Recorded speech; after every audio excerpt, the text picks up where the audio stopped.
Exactly. I think the worrying news here is that Afghanistan has lost some of its best special forces with years of experience fighting against the Haqqani network and other militant groups.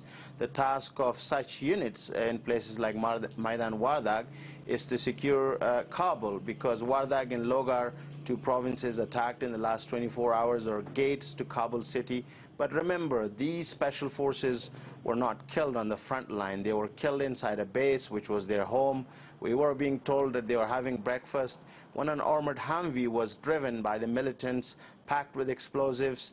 The building collapsed, the concrete, the debris, and then at least 5 attackers wearing the uniforms similar to the special forces launched an attack for 4 hours.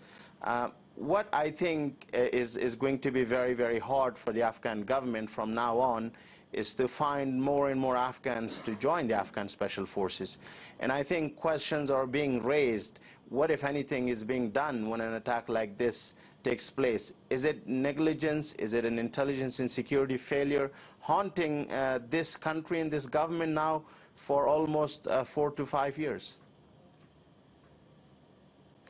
So how worrying, though, is this as a development now? Because, I mean, yesterday were the talks of peace between Pakistan, US and Afghanistan. Where does this leave that? I think, let me make something very clear.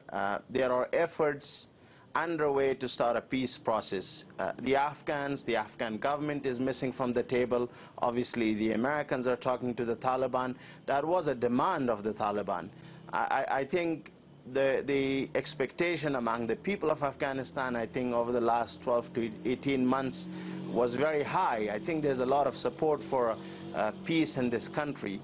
But what we're also seeing, that both the Afghan government and their international allies, as well as the Taliban, are using the language of takeover, defiance, war, and in fact, Taliban positions are being pounded. I mean, airstrikes are being carried out. So fighting has not stopped. Talking is underway. The Afghan government is trying to get the Taliban to talk to them, but the Taliban have been very adamant. They're saying they want to first talk to the invading foreign forces. They want to end the invasion. Then they will sit with all Afghans and find a solution.